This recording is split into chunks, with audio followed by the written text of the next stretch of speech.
Friends, government జాబ్స్కి prepare అయ్యేటువంటి aspirants అందరికీ అన్అకాడమీ నుంచి అయితే కొంచెం తక్కువ ప్రైస్లో ఆఫర్స్ అయితే నడుస్తున్నాయి. ఆ ప్రైస్ని హైక్ చేస్తామంటున్నారు, అంటే త్వరగా పెంచుతామని అయితే చెప్తున్నారు.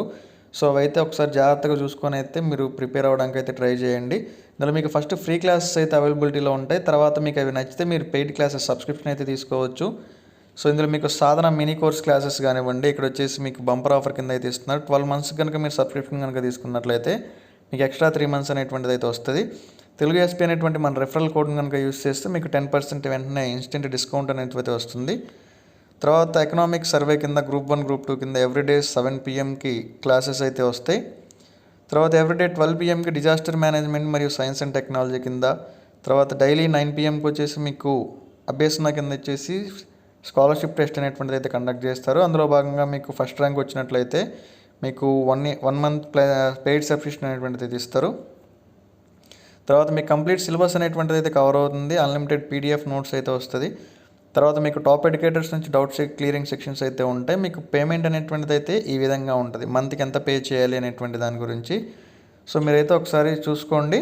10% ఏదైనా కూడా 1 monthకి 1400 అనుకోండి. మీరు మన రెఫరల్ కోడ్ని కనుక యూస్ చేస్తే తెలుగు ఎస్పీ అనేటువంటి రెఫరల్ కోడ్ని మీకు 1260కి కోర్స్ అనేటువంటిది అయితే అవైలబిలిటీలో ఉంటుంది. డిస్క్రిప్షన్లో లింక్స్ అయితే ఉంటాయి, ఒకసారి చూడండి. ఫ్రెండ్స్, నాబార్డ్ నుంచి మేనేజర్ రిక్రూట్మెంట్ నోటిఫికేషన్ అయితే ఒకటి రిలీజ్ చేశారు. ఇది గ్రేడ్ బి. తర్వాత ఇంకోటి ఏంటంటే ఫస్ట్ టైం మీకు అయితే కన్ఫర్మ్ చేయాలనుకుంటున్నాను. ఇవి నార్మల్గా అంటే గౌట్ పార్ట్నర్షిప్ ఉండే బ్యాంక్స్ అయితే కాదు. ఇది టోటల్గా అంటే ఇక్కడ మీకు క్లియర్గా ఇచ్చేసారు, fully owned by government of India అని చెప్పేసి మీకు సెంట్రల్ గవర్నమెంట్ కింద జాబ్స్ అయితే ఉంటాయి.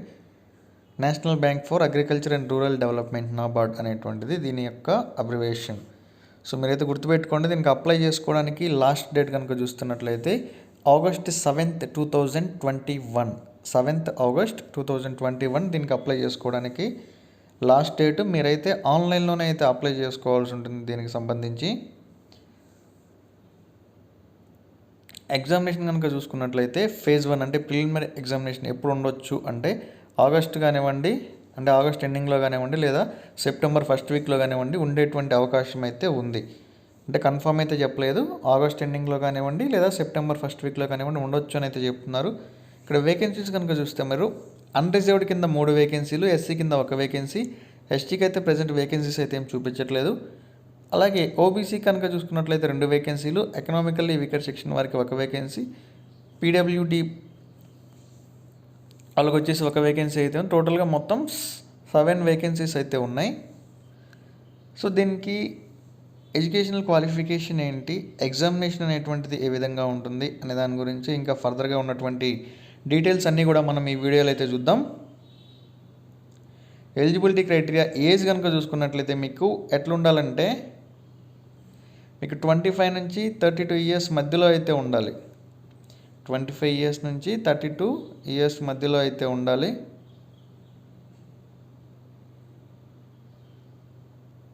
తర్వాత ఇంకోటి వచ్చేసి మీకు మేనేజర్ ఆర్డీబీఎస్ జనరల్ కోటా కింద మీకు అంటే దీనికి అప్లై చేసుకోవాలంటే డిగ్రీలో మార్క్స్ ఏ విధంగా ఉండాలి, అసలు దీనికి ఎడ్యుకేషనల్ క్వాలిఫికేషన్ ఏంటి అంటే ఎనీ డిగ్రీ అని చెప్తున్నారు. సో ఆల్ అదర్ అంటే అన్రిజర్వ్డ్ కేటగిరీ క్యాండిడేట్స్ ఎవరైతే ఉంటారో వీళ్ళకి వచ్చేసి డిగ్రీలో అగ్రిగేట్గా అంటే టోటల్గా మీకు 60% మార్క్స్ అయితే రావాలి. అలాగే ఎస్సీ క్యాండిడేట్స్ కానివ్వండి, హ్యాండిక్యాప్డ్ క్యాండిడేట్స్ కానివ్వండి ఎవరైతే ఉంటారో వీళ్ళకి వచ్చేసి 55% మార్క్స్, 55% మార్క్స్ అయితే రావాలి వీళ్ళకి ఓవరాల్గా. తర్వాత ఎక్స్పీరియన్స్ వచ్చేసి 3 years ఎక్స్పీరియన్స్ అయితే ఎసెన్షియల్ అని అయితే చెప్తున్నారు.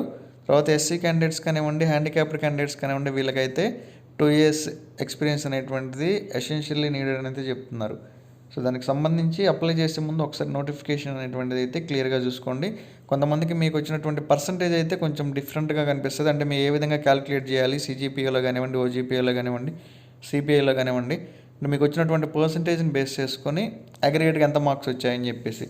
ఫర్ ఎగ్జాంపుల్ మీకు 6.75% వచ్చింది అనుకోండి, మీకు 60% మార్క్స్ వచ్చినట్లు.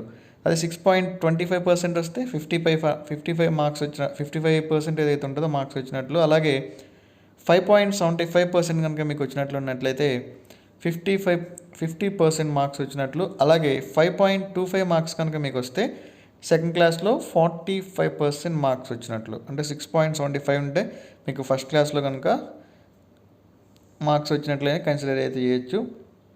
ఏజ్ కనుక చూడండి మీరు ఒకసారి 25 ఇయర్స్ నుంచి 32 ఇయర్స్ మధ్యలో ఉన్నటువంటి క్యాండిడేట్స్ దీనికైతే అప్లై చేసుకోవడానికి ఎలిజిబుల్ అవుతారు. ఓబీసీ క్యాండిడేట్స్కి వచ్చేసి 3 ఇయర్స్ ఏజ్ రిలాక్సేషన్ అనేటువంటిది అయితే ఉంటుంది. అలాగే 5 ఇయర్స్ ఏజ్ రిలాక్సేషన్ అనేటువంటిది వచ్చేసి ఎస్సీ క్యాండిడేట్స్కి అయితే అవైలబిలిటీలో అయితే ఉంటుంది. సెలక్షన్ ప్రొసీజర్ కనుక చూసుకున్నట్లయితే 3 ఫేజెస్లో సెలక్షన్ అనేటువంటిది అయితే జరుగుతుంది. ఫస్ట్ ఫేజ్ కనుక చూసుకున్నట్లయితే మీకు ప్రిలిమినరీ ఎగ్జామినేషన్ అనేటువంటిది 200 మార్కులకి మీకు ఎగ్జామినేషన్ అయితే కండక్ట్ చేస్తారు. సో సబ్జెక్టులు చూడండి, దాదాపు 8 సబ్జెక్ట్స్ అయితే ఉన్నాయి. మీకు సిలబస్ కావాలనుకుంటే ఒకసారి స్క్రీన్ షాట్ అయితే తీసుకోండి. రీజనింగ్ వచ్చేసి 20 క్వశ్చన్స్ 20 మార్క్స్ అయితే ఉంటాయి. తర్వాత ఇంగ్లీష్ లాంగ్వేజ్ 30 క్వశ్చన్స్ ఉంటాయి. కంప్యూటర్ నాలెడ్జ్ నుంచి 20 క్వశ్చన్స్ వస్తాయి. అలాగే క్వాంటిటేటివ్ యాప్టిట్యూడ్ అంటే అర్థమెటిక్ నుంచి ఒక 20 క్వశ్చన్స్, డెసిషన్ మేకింగ్ నుంచి 10 క్వశ్చన్స్, జనరల్ అవేర్నెస్ నుంచి ఒక 20 క్వశ్చన్స్ అయితే ఉంటాయి. ఎకనామికల్ అండ్ సోషల్ ఇష్యూస్ కింద 40 క్వశ్చన్స్ అయితే ఉంటాయి. తర్వాత వచ్చేసి agriculture and rural development with emphasis of rural India కింద ఒక 40 క్వశ్చన్స్ అయితే ఉంటాయి. ఓవరాల్గా 200 క్వశ్చన్స్ ఉంటాయి. 200 మార్క్స్కి ఎగ్జామినేషన్ అనేటువంటిది అయితే ఉంటుంది. ఎగ్జామినేషన్ లాంగ్వేజ్ కనుక చూసుకున్నట్లయితే మీకు తెలుగు లాంగ్వేజ్ కాకుండా హిందీ లాంగ్వేజ్ మరియు ఇంగ్లీష్ లాంగ్వేజ్ మాత్రమే మీకు ఎగ్జామినేషన్ అనేటువంటిది అయితే ఉంటుంది. ఇంకోటి కనుక చూసుకున్నట్లయితే మీకు క్వాలిఫైయింగ్ సెక్షన్ అంటే టెస్ట్ ఆఫ్ రీజనింగ్ కానివ్వండి, ఇంగ్లీష్ కానివ్వండి, కంప్యూటర్ నాలెడ్జ్, క్వాంటిటేటివ్ యాప్టిట్యూడ్ కానివ్వండి, డెసిషన్ మేకింగ్ కానివ్వండి, ఇవి వచ్చేసి మీకు జస్ట్ క్వాలిఫైయింగ్ సెక్షన్ కింద అయితే ఉంటుంది. తర్వాత మీకు మెరిట్ సెక్షన్ కనుక చూసుకున్నట్లయితే general awareness, economical and social issues ఏవైతే ఉంటాయో వీటికి, తర్వాత agriculture and rural development with emphasis of rural India ఏదైతే ఉందో అంటే ఈ సబ్జెక్ట్కి సంబంధించి ఇందులో మీకు మెరిట్ అయితే రావాల్సి ఉంటుంది. మీకు ఫస్ట్ ఇక్కడ చెప్పినటువంటి సబ్జెక్ట్స్ వచ్చేసి మీకు జస్ట్ క్వాలిఫై అయితే సరిపోతుంది.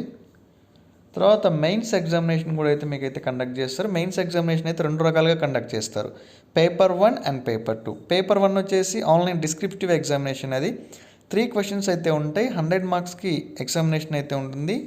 90 మినిట్స్ టైం అయితే ఇస్తారు. మీరు కీబోర్డ్ని యూస్ చేసి డిస్క్రిప్టివ్ ఆన్సర్స్ అయితే రాయాల్సి ఉంటుంది. పేపర్ 2 మనకి ఎకనామిక్ అండ్ సోషల్ ఇష్యూస్ కింద పేపర్ 2 అనేటువంటిది అయితే ఉంటుంది. ఇందులో ఆబ్జెక్టివ్ మరియు డిస్క్రిప్టివ్ టైప్ 2 కూడా ఉంటాయి. ఆబ్జెక్టివ్లో వచ్చేసి 30 క్వశ్చన్లు ఉంటాయి 50 మార్క్స్కి, 30 మినిట్స్ ఎగ్జామినేషన్ టైము. అలాగే డిస్క్రిప్టివ్ టైప్ చూసుకున్నట్లయితే మీకు 6 క్వశ్చన్స్ అయితే ఉంటాయి, 50 మార్క్స్ ఎగ్జామినేషన్ అయితే ఉంటుంది. 90 మినిట్స్ ఎగ్జామినేషన్ టైం అయితే మీకు పేపర్ 2లో డిస్క్రిప్టివ్ దాని కింద అయితే వస్తుంది. తర్వాత కనుక చూస్తే మీకు paper 3 development, economics, statistics, finance and management, ఇవి కూడాను మీకు ఆబ్జెక్టివ్ మరియు డిస్క్రిప్టివ్ టైప్ అయితే ఉంటుంది. ఆబ్జెక్టివ్ వచ్చేసి 30 క్వశ్చన్స్ అయితే ఉంటాయి 50 మార్క్స్కి, 30 మినిట్స్ ఎగ్జామినేషన్ టైం అయితే ఉంటుంది. డిస్క్రిప్టివ్ టైప్ సేమ్ పేపర్ 2 ఏ విధంగా అయితే ఉంటుందో మీకు అలాగే పేపర్ 3లో కూడా డిస్క్రిప్టివ్ టైప్ అయితే ఉంటుంది. తర్వాత మీకు ప్రిలిమినరీ ఎగ్జామినేషన్ అలాగే మెయిన్స్ ఎగ్జామినేషన్ కూడా క్వాలిఫై అయ్యి మీ నేమ్ కనుక షార్ట్ లిస్ట్ అయితే మిమ్మల్ని ఇంటర్వ్యూకి అయితే పిలుస్తారు. మ్యాక్సిమం వచ్చేసి 1:25 అండ్ 1:3 రేషియో కింద ఇంటర్వ్యూకి అయితే పిలవడానికి అయితే అవకాశం ఉందని అయితే చెప్తున్నారు. సో మీకు సిలబస్ కనుక డీటెయిల్ సిలబస్ కనుక కావాలి అంటే మీకు ఇక్కడైతే డీటెయిల్ సిలబస్ అనేటువంటిది అయితే కనిపిస్తుంది. నేను మీకు టెలిగ్రామ్లో ఈ నోటిఫికేషన్ లింక్ అనేటువంటిది అయితే ప్రొవైడ్ చేస్తాను. మీరు డైరెక్ట్గా టెలిగ్రామ్ నుంచి అయితే డౌన్లోడ్ చేసుకోండి. టెలిగ్రామ్ ఓపెన్ చేసి తెలుగు టెక్ ఎస్పీ అనేటువంటి సెర్చ్ చేస్తే మీకు మన టెలిగ్రామ్ అనేటువంటిది ఓపెన్ అవుతుంది. అందులో నుంచి మీరు మన నోటిఫికేషన్ అయితే తీసుకోవచ్చు. సో ఇవన్నీ మీకు డీటెయిల్ సిలబస్ అంటే వాళ్ళు ఇచ్చినటువంటి టాపిక్స్లో సబ్ టాపిక్స్ ఏమేమి ఉంటాయి అనే దాని గురించి మీకు ఇక్కడ క్లియర్గా అయితే ఉంటుంది, సబ్ టాపిక్స్ అనేటువంటి దాని గురించి. సో మీరైతే ఒకసారి అయితే చూసుకోండి జాగ్రత్తగా. ఇంకా ఎగ్జామినేషన్ సెంటర్స్ కనుక చూసుకున్నట్లయితే మ్యాక్సిమం మీకు జిల్లా హెడ్ క్వార్టర్స్లో కానివ్వండి లేదా జిల్లాకు సంబంధించి ఒక ఎగ్జామినేషన్ సెంటర్ అయితే ఇచ్చేటువంటి అవకాశాలు అయితే కనిపిస్తున్నాయి. ప్రిలిమినరీ ఎగ్జామినేషన్కి ఆంధ్రప్రదేశ్లో కనుక ఎగ్జామినేషన్స్ సెంటర్స్ కనుక మీరు చూస్తే చీరాల, శ్రీకాకుళం, గుంటూరు, కడప, కర్నూలు, నెల్లూరు, రాజమండ్రి, విజయవాడ, విశాఖపట్నం, తిరుపతి, కాకినాడ, ఏలూరు అండ్ విజయనగరం. సో దాదాపు అన్ని జిల్లాలకు కూడా ఎగ్జామినేషన్ సెంటర్స్ అయితే ఇచ్చినట్టున్నారు. ఏపీలో ఉన్నటువంటి ఎగ్జామినేషన్ సెంటర్స్ ఇవి ప్రిలిమినరీ ఎగ్జామినేషన్ సెంటర్స్. తర్వాత తెలంగాణ కనుక చూస్తే హైదరాబాద్ లేదా రంగారెడ్డి, తర్వాత కరీంనగర్, వరంగల్, ఖమ్మం ఈ జిల్లాల్లో మీకు ప్రిలిమినరీ ఎగ్జామినేషన్ అయితే ఉంటుంది. మెయిన్స్ ఎగ్జామినేషన్ కనుక చూసుకున్నట్లయితే name of the examination centres మీకు ఇక్కడైతే కనిపిస్తున్నాయి కదా. సో ఇవి మెయిన్స్ ఎగ్జామినేషన్స్కు మీరు రాయాల్సినటువంటి ఎగ్జామినేషన్ సెంటర్స్. తర్వాత ఎగ్జామినేషన్ అంటే మీకు మెయిన్స్ కూడా అయిపోయిన తర్వాత మీరు క్వాలిఫై అయితే మెయిన్స్ ఎగ్జామినేషన్ సెంటర్ వచ్చేసి మీకు అక్కడ ఏదైతే ఇస్తారో అక్కడ మీరు ఎగ్జామ్ అయితే రాయాలి. మెయిన్స్ కూడా క్వాలిఫై అయితే మీకు ఇంటర్వ్యూకి అనేటువంటిది పిలిచేటప్పుడు మీకు మెయిల్ అయితే వస్తుంది, లేదా మెసేజ్ ద్వారా అయితే మీకు ఇంటిమేషన్ అయితే చేస్తారు, పలానా ప్లేస్లో మీరు ఇంటర్వ్యూకి అయితే రావాలని చెప్పేసి. అప్లికేషన్ ఫీజు చూసుకున్నట్లయితే ఎస్సీ ఎస్టీ మరియు హ్యాండిక్యాప్డ్ క్యాండిడేట్స్ ఎవరైతే ఉంటారో వీళ్ళు 150 రూపీస్ అప్లికేషన్ ఫీజు అయితే పే చేయాల్సి ఉంటుంది.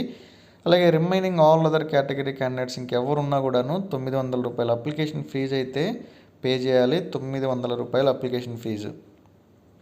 సెలెక్ట్ అయిన క్యాండిడేట్స్కి శాలరీ కనుక చూసుకున్నట్లయితే 35,000 రూపాయల శాలరీ అయితే వస్తుంది. 35,000 రూపీస్ స్టార్టింగ్ శాలరీ అయితే మీకు ఉంటుంది. సో దీనికి సంబంధించి మీకు మళ్ళీ ఒకసారి చెప్తున్నాను, లాస్ట్ డేట్ వచ్చేసి August 7th, 2021. సో తర్వాత మీరు అప్లై చేయాలన్న అప్లికేషన్ లింక్ అనేటువంటిది అయితే ఆఫ్ అయిపోతుంది. అందుకని చెప్పేసి మీరు జాగ్రత్తగా అయితే ఈ లోపే అప్లై చేసుకోండి, లాస్ట్ డేట్ వరకు అయితే ఉండొద్దు. ఏ విధంగా అప్లై చేసుకోవాలి అన్నట్లయితే www.nabard.org. సో ఈ వెబ్సైట్కి అయితే మీరు వెళ్ళి అప్లై చేసుకోవాల్సి ఉంటుంది. ఇక్కడ మీకు స్క్రీన్ పైన కనిపిస్తుంది కదా, www.nabard.org అనేటువంటి అఫీషియల్ వెబ్సైట్కి వెళ్ళి మీరైతే జాబ్కి అయితే అప్లై చేసుకోవాలి. మీకు దీనికి సంబంధించి ఇంకేమైనా డౌట్స్ ఉంటే మీరు కింద అయితే ఒకసారి కామెంట్స్లో అడగండి.